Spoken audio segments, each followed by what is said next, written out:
kulanti wacan oo wanaagsan daawadayaal halkani waa Kismaayo Cable ku soo dhawaada qodobada warka ugu doorka roon qodobada aad warka ku daawan doontaana waxa kamid ah hogaanka ahlu sunna iyo wasiir sabriye oo ku heshiiyay hal arin dawladda Kenya oo wada qorshe halis ku ahaa al-shabaab Kenya oo iska fogeysay go'aankii Abiy Ahmed ee xiisada ka dhaxabuuray urur goboleedka iga wiil la sheegay in uu dhalay madaxweynihii hore ee dalka Uganda Amin oo laga helay gudaha dalka Somalia iyo guddiga qaramada midoobay oo sheegay Itobiya in ay hub u qaybisay Mamul Goboled-yada Somalia qodobadaas iyo qodobo kale ayaa daawadayaal ku daawan doontaan warka Kismaayo Cable haatana daawadayaal u diyaar garooba qodobadaasi iyo kuwa kale oo faahfaahsan faahfaahinna dheeraadaha ayaa ka soo baxaya kulan u dhaxeeya hogaanka ahlu sunna wal jamaa iyo wasiirka wasaaradda arrimaha gudaha xukuumadda Soomaaliya Cabdi Maxamed Sabriye kaasi oo xalay ka dhacay gudaha magaalada Dhuusamareeb ee caasimada dawlad goboleedka Galmudug kulanka oo ka dhacay xarunta Inji ayaa waxa diiradda lagu saaray dhacdooyinkii ugu dambeeyay iyo xiisadaha siyaasadeed ee ka tagan magaaladaasi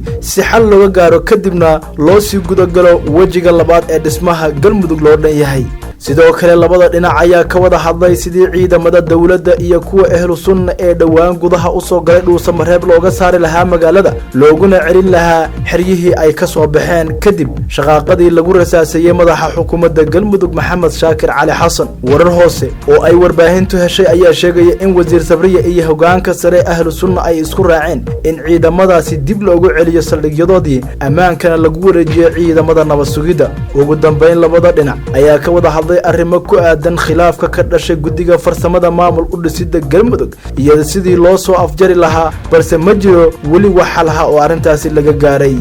ahlu sunna oo ka hortimid guddigii dawladda ayaa mid kale uga dhawaaqday Dhuusamareeb kaasi oo ay dhawaan ansixiyeen xildhibaano ka tirsan dawlad goboleedka Galmudug taasi oo xaaladda uga sii dartay lamana oga sida ay wax noqon doonaan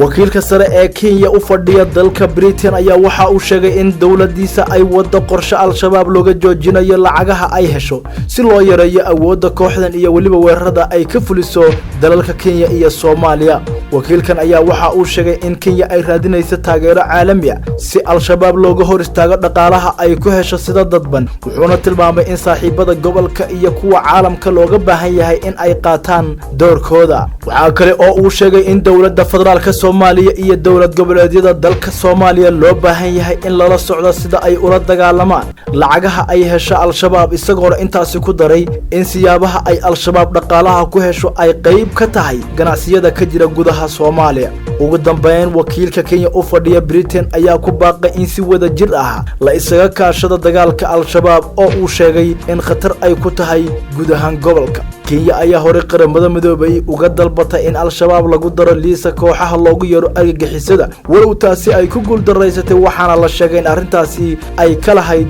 dana gaar ah maadaama xiisad xoogan oo salka ku haysa muranka badda ay kala dhaxayso dawladda federaalka ee Soomaaliya al-shabaab oo ka dagaalanta gudaha Soomaaliya ayaa sanadihii ugu dambeeyay xoojisay weerarada ay ka fuliso gudaha dalka Kenya oo ciidamo ka tirsan howlgalka Amisom ay ka joogaan gobolada Jubbooyinka ee koonfurta Soomaaliya haatana daawadayaal ku soo dhawaada xog aan idinka hayno Kenya oo iska fogeysay go'aankii Abiy Ahmed ee xiisada ka dhax abuuray igad dawladda Kenya ayaa iska fogeysay in ay wax kaalin ah ku lahayd go'aanka ra'iisul wasaaraha Itobiya Abiy Ahmed uu xogayaha guud ee urur goboleedka igad ugu magacaabay wasiirkii hore arrimaha dibadda dalkiisa warkana Gabayahu go'aankan ayaa ka careysiyay dalalka Soomaaliya iyo Djibouti oo doonayay in ay helaan xilkan maadaama Itobiya ay hayso gudoomiyenimada urur goboleedka igad oo Abiy haya xilkaasi halka Kenya uu ka soo jeedo xogayaha guud ee xilka ka dagaya Maxbuub Macallin diblomaasiyiin ayaa laga soo xigtay in talaabadan ay ku heshiiyeen Kenya iyo Itobiya si ay isku weydaarsadaan labada xil ee ugu sareeya urur goboleedka igad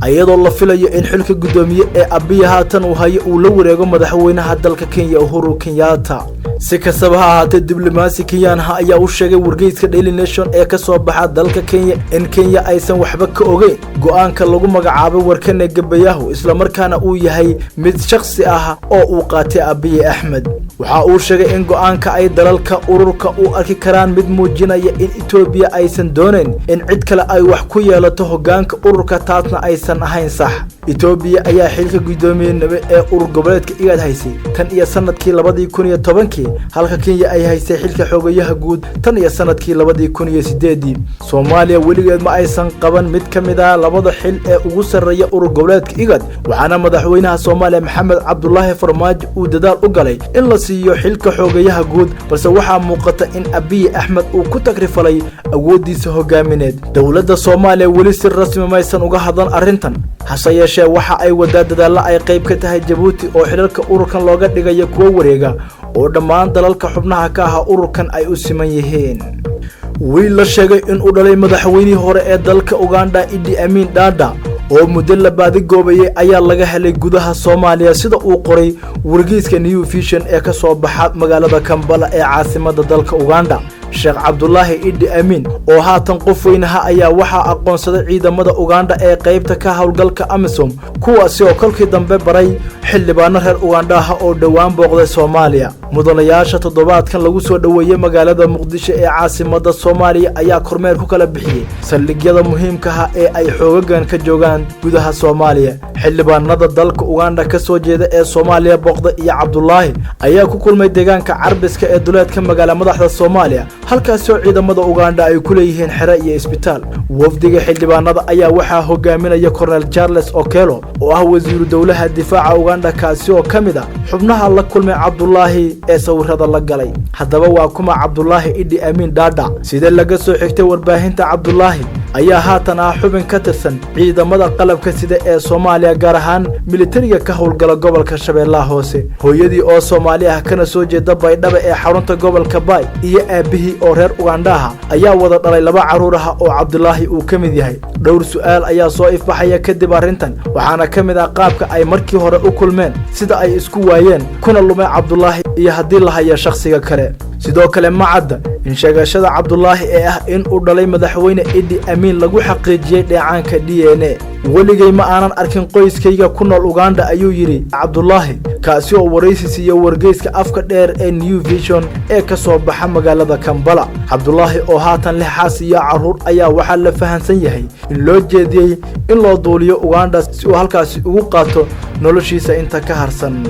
xildhibaan Charles Okello oo farxad ka muujiyay helitaanka Cabdullaahi ayaa u ballan qaaday in uu ku xiri doono reerkiisa oo uu ka mid yahay General Taban Amin oo ah agaasimaha hay'adda amniga ee gudaha Uganda madaxweynihii hore ee dalka Uganda Idi Amin Dada wadadka qaar ay u yaqaanaan dilaaga Uganda kaasi oo geeriyooday sanadka markuu ahaa 2003 ayaa waxa uu xafiiska joogay intii u dhaxaysay 1971 ilaa 1979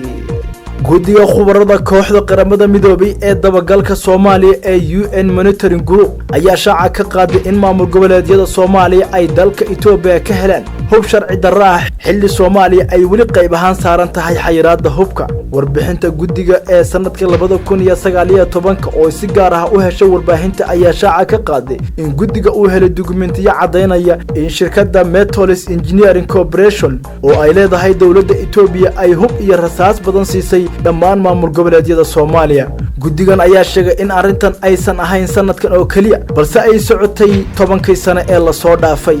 guddiga ayaa sheegay in inkastoo jumlada 11aad ee qaraarka 2111 ay dalalka caalamka u ogolaanaysa inay hub siin karaan hay'adaha amniga ee Soomaaliya ee ka baxsan dawladda federaalka haddana ay qasab tahay in marka hore ay ogolaansho ka helaan guddiga dawladda Itobiya marnaba maysan weydiisan ogolaansho ayay tiri warbixinta dhinaca kale guddiga ayaa ku amaanay dawladda Soomaaliya inay inta badan u hogaansatay shuruucdii qayb ahaan looga qaaday xayiraadda hubka inkastoo ay jirto marar ay ku guuldareysatay arrintaasi daawadayaal waxa intaasi nooga dhan xogihii iyo wararkii ugu dambeeyay ee Soomaaliya geeska Afrika iyo waliba caalamka oo aad kala socoteen Kismaayo Cable